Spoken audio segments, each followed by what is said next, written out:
ஆண்டவருடைய நல்ல நாமத்துக்கு மகிமை உண்டாவதாக. ஸ்தோத்திரம். காலை நேரத்திலும் இந்த அனௌன்ஸ்மெண்ட் மூலமாக உங்களை இப்பதில் மிகுந்த செய்கிறேன். நமக்கு 3 நாள் சிறப்பு கூட்டம் இன்றையிலிருந்து துவங்குகிறது. வெள்ளி, சனி, ஞாயிறு ஆகிய 3 நாட்களும் நமக்கு இந்த நாளில் கூட்டங்கள் தொடர்ந்து நடக்க இருக்கிறதை நம்ம எல்லாரும் அறிந்திருக்கிறோம். பல முறை அனௌன்ஸ்மெண்ட் பண்ணப்பட்டிருக்கிறது. நோட்டீஸ் ஆன்லைனில் உங்களுக்கு தெரிவிக்கப்பட்டிருக்கிறது.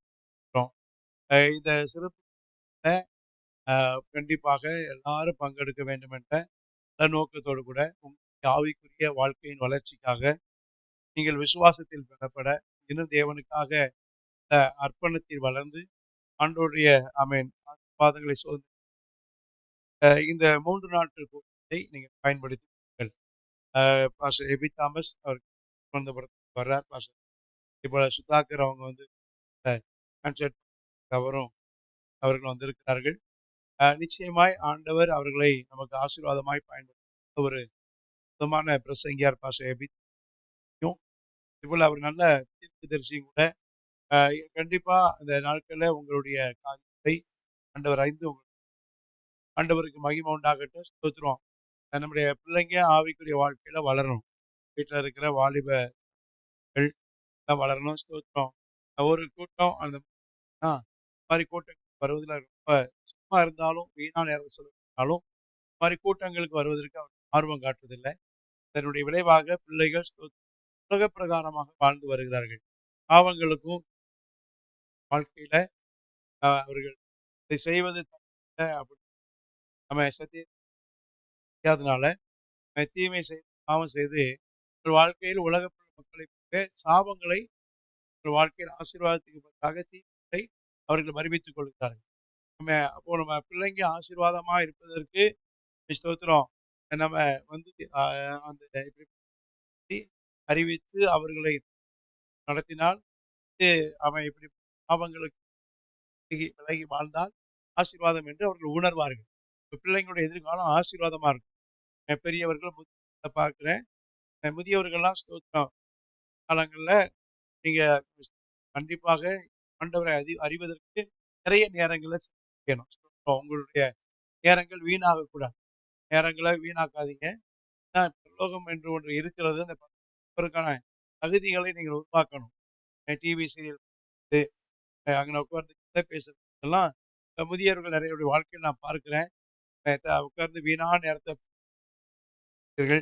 நம்ம கண்டிப்பாக நீங்க நேரங்களை வீணாய் கழிப்பது நிமித்தமாக ஸ்தோத்திரம் மனுஷன் வீணான வார்த்தைகளை குறித்து ஆண்டவர் நியாய தீர்ப்பு நாட்களை கணக்கு கேட்பார்.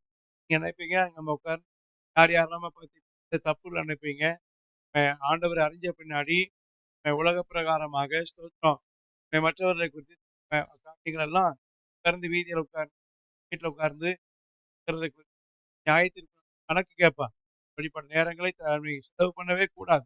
இப்படிப்பட்டதான ஸ்தோத்திரம் உறவுகள் வைக்கக்கூடாது. நம்ம இன்னைக்கு ஆலயத்தில் வந்து தேவனோடும் சபையாரோடு உட்கார்ந்து வேதத்தை தியானம் பண்ணுவதிலும் ஜெபம் பண்ணுவதிலும் நேரங்களை செலவு செய்யணும். இப்படிப்பட்ட கூட்டங்களில் முதிர் வயதில் உள்ளவர்கள் நம்ம உங்க ஆத்மாவுக்கு தேவையான சத்தியத்தை, ஆத்மா விடுதலைக்கு தேவையான சத்தியத்தை நீங்க கண்டிப்பாக பெற்றுக்கொள்ளணும். எனவே ஸ்தோத்திரம் நம்ம இந்த நாட்களில் நான் பார்க்கிறேன் அநேகர் வந்து வேலை தான் முக்கியம் நினைக்கிறீங்க. ஸ்தோத்திரம் வேலையும் நமக்கு முக்கியம் தான். அதே வேலை ஸ்தோத்திரம் ஆத்மா ரொம்ப முக்கியம். ஆத்மாவுக்காகத்தான் இவ்வளவு பிரயாசப்படுறோம். நீங்க எல்லாரும் ஆண்டுடைய வருகை இருக்குமானால் ஸ்தோத்திரம் வருகையில இந்த சீக்கிரமாக நம்ம இருக்குமானால் வருகையில நீங்க போறதுக்கான உங்களுக்கு தான் என்கிறத பாருங்க. நேரங்கள் தேவ சமூகத்துல வசனங்களை கேட்கறதுக்கு சந்தோஷப்படுங்க. ரட்சிக்கப்பட்ட மனுஷனுக்கு உலக மனுஷன் வித்தியாசம். உலக மனுஷன் சாப்பிட்றதுல சந்தோஷப்படுவான்.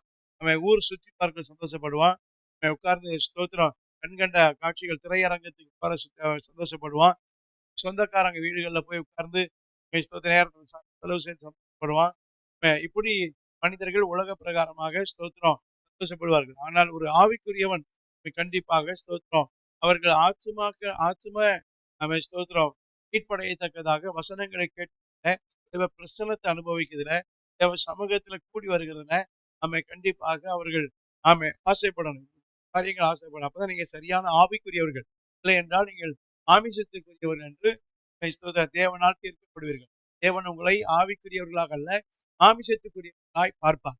எனவே ஸ்தோத்திரம், ஆவிக்குரியவர்கள் ஆவிக்கேற்ற பிரகாரமாய் நடந்து கொள்ள வேண்டும் என்று பைபிள் நமக்கு அறிவுரை சொல்கிறது.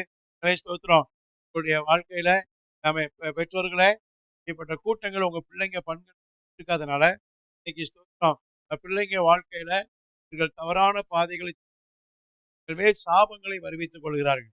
தவறான முடிவுகளுக்கு அவர்கள் தங்கள் வாழ்க்கையை ஒப்புக் கொடுத்து விடுகிறார்கள். அதற்கு காரணம் பெற்றோர் தான். பெற்றோர் தங்களுடைய பிள்ளைகளை இந்த கூட்டங்களுக்கு அழைத்து வந்து அவர்களை சத்தியத்துக்குள் நடத்தியிருந்தால் இந்த பிள்ளைங்க தப்பான பாதைக்கு போறதுக்கான வாய்ப்புகள் இல்லை. ஸ்தோத்திரம், கொஞ்சம் வயசுலயே அவன் பிள்ளைங்க பார்த்தீங்கன்னா ஒரு அரசியல்வாதியோட கான்டாக்ட்ல இருக்கிறத நம்ம கண்டிக்கிறது இல்லை. ஒரு சினிமா நடிகருக்கு பின்னாடி ரசிகனா இருக்கிறத கண்டிக்கிறது இல்லை. அவன் உலக பிரகாரமா நண்பர்களோடு சேர்ந்து அவன் ஸ்தோத்திரம் அவர்கள் ஊர் சுற்றுகிறத கண்டிக்கிறது இல்லை. அதுக்கெல்லாம் நம்ம வந்து ஸ்தோத்திரம் விட்டு கொடுத்துறதுனால நம்ம தேவ சமூகம் அந்த பிள்ளைகளுக்கு பிடிக்கல.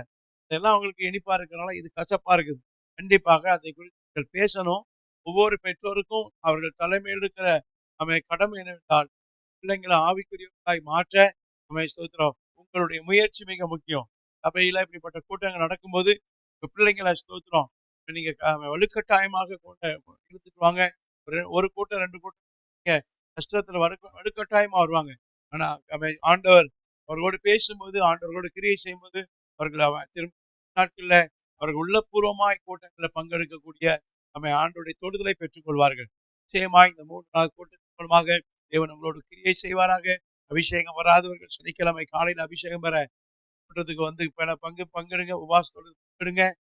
ஸ்தோத்திரம், அற்புதம் வேண்டும் என்று சொல்லி இன்றைக்கு காலையில வெள்ளிக்கிழமை காலை ஸ்தோத்திரம், இன்றைக்கு காலையில அதாவது ஸ்தோத்திரம் ஜூலை 12ஆம் தேதி ஆகிய இன்றைக்கு காலையில 10 நடக்கிற வெள்ளிக்கிழமை உபவாச ஜெபத்துல உங்களுக்கு விடுதலை, சுகம், அற்புதத்துக்காக ஜெபம் பண்ணக்கூடியவர்கள் வாருங்க.